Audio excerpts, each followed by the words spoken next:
So you think we should giggle and smoke pot? Well, I think we should have fun. Through life. You're not going to live forever. This is a short time that we're here for. And, you know, all different psychedelics, not just pot, because pot is a very mild psychedelic. And if pot is a gateway, it's a gateway to other things that also are consciousness expanding, like mushrooms and LSD or all sorts of things that are also illegal. You know, the most dangerous drugs in this country, or the drugs that are the most illegal, rather, are all the ones who are not nearly as dangerous as the Schedule II drugs. Schedule I drugs are marijuana, mushrooms, peyote. Those are Schedule I. Yeah. Those are all the ones that can't kill you. Schedule II is heroin. Right. Schedule II is cocaine. Those are way worse for you. But the problem is opiates you use in a bunch of different drugs like OxyContin, all these different things that pharmaceutical companies use. Right. You know, and there's medical grade cocaine, you know, that you can use too. They use for medical use. Do you go to these pot rallies? These you know, the normal. If I get baked, I'll go anywhere. Against my better judgment, I'll show up with a big stupid leaf T-shirt. Like, look at me.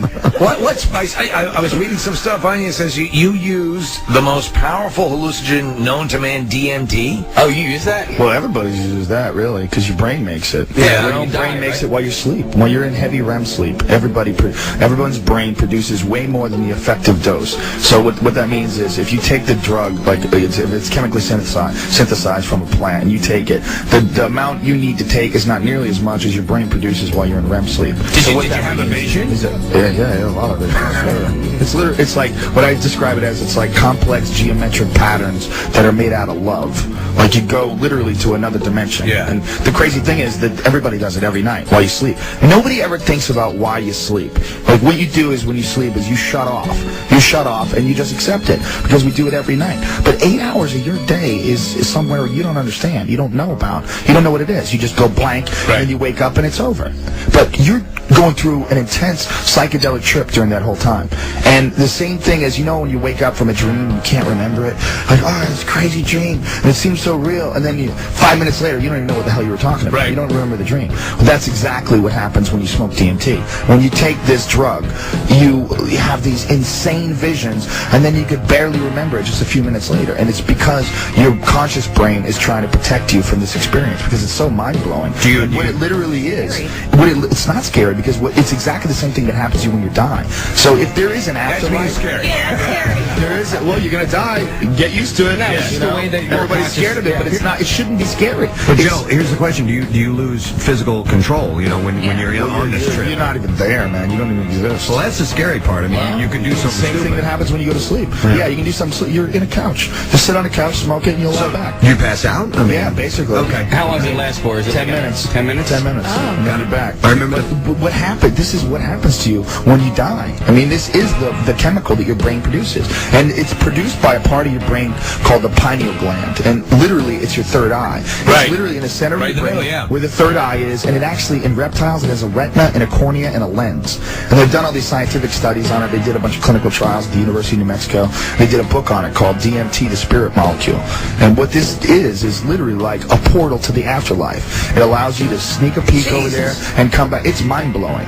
But the crazy Why didn't this make it out the Fear Factor? Well, they've known, the crazy thing is they've known about this since like 1960. If you saw a movie and there was a substance in this movie that existed in every single ecosystem, it's in plants and it's everywhere. It's in grass. And you take phalaris grass and you extract it and you get DMT from it. Literally. I mean, it's in more plants than it's not in. And if there was a drug that allowed you, if you smoked it, you could literally see God. Literally have a communication with pure wisdom. Wouldn't you think that everybody would have heard about that? Yeah. Not you think that you can keep something like that under wraps for like 40, 50 years? See, I go the other way on this. I'm not opposed to other people doing it. I've never tried pot. I've never been drunk. I've never done any of it, just because it holds no fascination for me. Well, that's because you've never done it. If you've done it, it would be fascinating. You can't say you've never done something so it holds no fascination. That doesn't make any sense. this is what people need to realize. The only reason why it's illegal is because of economics. It's because there's like 1,000 different things that marijuana would fix that pharmaceutical drugs right now are prescribed for. And it would cost the pharmaceutical companies billions and billions of dollars every year. If marijuana was made illegal, it would cost alcohol companies. When you see those commercials, like those, the talking dog, the pot commercial. Yeah. I wish you wouldn't smoke weed. Those are sponsored by Partnership for a Drug-Free America. Partnership for a Drug-Free America is funded by alcohol companies. I mean, it's hilarious. Really? Yeah, and alcohol's a drug. Yeah. But it's a drug that's sanctioned. Yeah. And it's like, have you ever meet someone that's like, I don't do drugs. Meanwhile, they're smoking and they have a beer in their hand. Yeah. What are you doing right now, douche? Yeah. You know, it's like, just because it has a label and a barcode and you can scan it doesn't mean it's a drug. It's not a drug, right?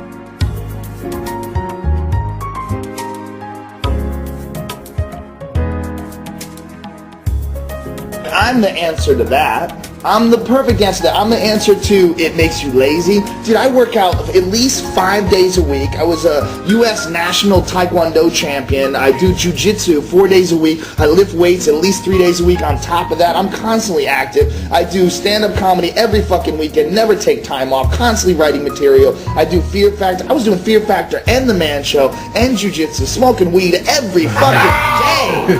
Every day. It helps me. It helps me in every way. It makes me much more enthusiastic about things that I actually enjoy doing. Much more enthusiastic. So it doesn't like take away your motivation. It'll just take away your motivation to do something that fucking sucks. So what are the dangers of using marijuana? I don't know. Gives you like a rapid heartbeat. Smoker's cough. I'm sure it has some effect on your brain function, memory. I don't know, is there something unhealthy about moving slowly?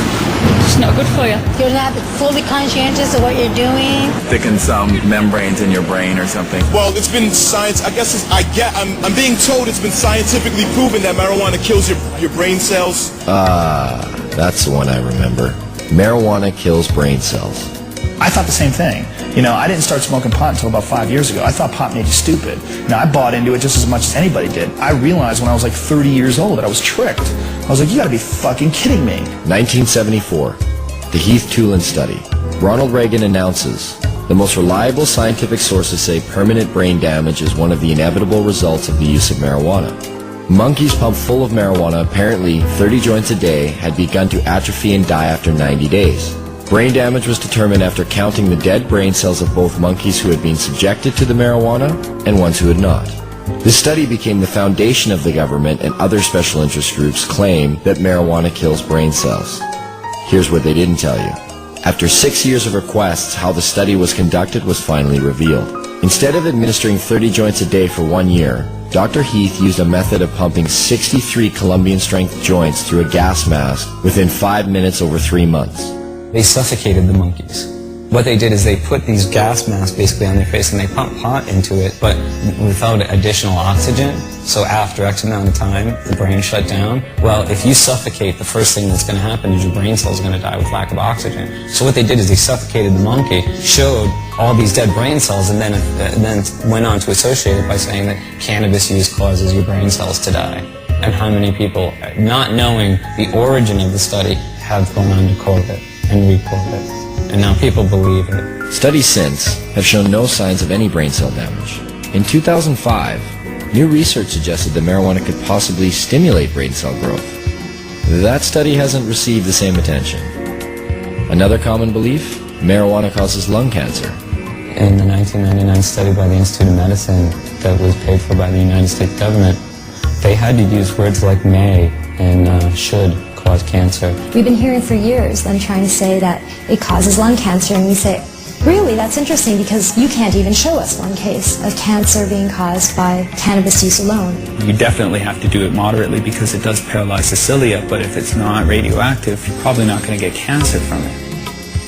Smoking can be harmful because of the properties of smoke. Not as a result of anything in the cannabis plant, but because they're intaking heated plant matter into their lungs. People said, well, you don't know, we haven't been smoking it long enough. Look what happened with cigarettes. We've had about 4 decades, or more than 4 decades of experience. If this was going to show up, it should have shown up by now. Finally, a study came out just in the last month verifying that cannabis smoke does not cause cancer. It's different than nicotine.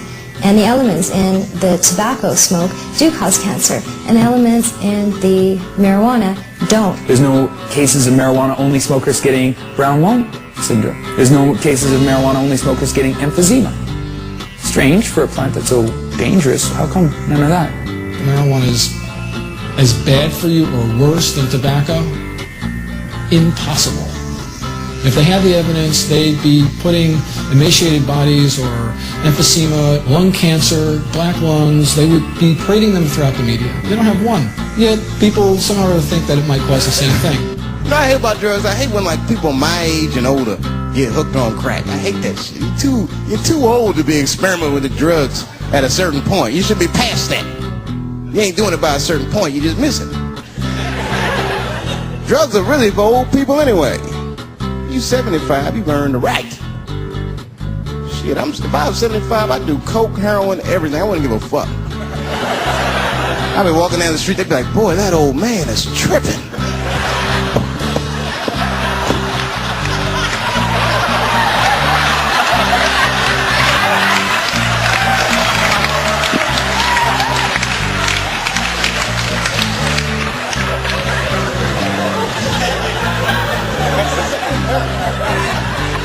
Can't do everything. Maybe weed. If you're gonna do something, do a little weed. Smoke some. Weed's not as bad as everything else. Weed is a background substance. You know what I mean? You can smoke some herb and still function. And you ain't crisp, but you'll function. Nothing higher than weed, though. I made that mistake one time. I was at a party, some guy gave me some shit. He's like, here, man, take this. It's fucking mushrooms. I took it. I forgot all about it, you know. Then a couple days later, I found that shit in my pocket. I'm thinking, why not? Because I'm thinking it's like weed, some background shit. I planned my whole day out like it was weed. I'll chew this shit up. Then I'll go to the barber shop, get my hair cut, and then I'll see a movie.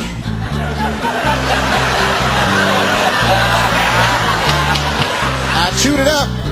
So far, so good. Then I was in a barber shop like an hour later.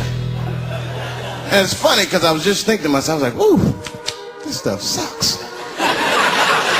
Tastes like athlete's foot. I feel sick, but I'm not really high. Then I looked in the mirror. I saw the barber's reflection, man. It looked like a big penis was cutting my hair. I freaked out. I started talking to myself, Dave, calm down. You're on drugs. This is what drugs do. Okay, you know that there is no way that a penis can cut hair. But I started freaking out, man. I just couldn't take it anymore. I jumped out the chair, half my hair was cut, I didn't care. I didn't, I just gave a barber a handful of money. It was weird, the balls opened up. Anyway, I ran home, man. I ran home as fast as I could. Tripping. I looked at the clock, it was 2:42. I was like, damn, 2:42. I gotta sober up. I've never been this high this early. I took a shower. I was still high. I said maybe music will do the trick. I listened to every CD I had. I was still high. Exercise, that's what I'll do. I ran around the block 4 times, still high. Took a nap, woke up, fucked up. I looked at the clock, it was 2:43. I said, God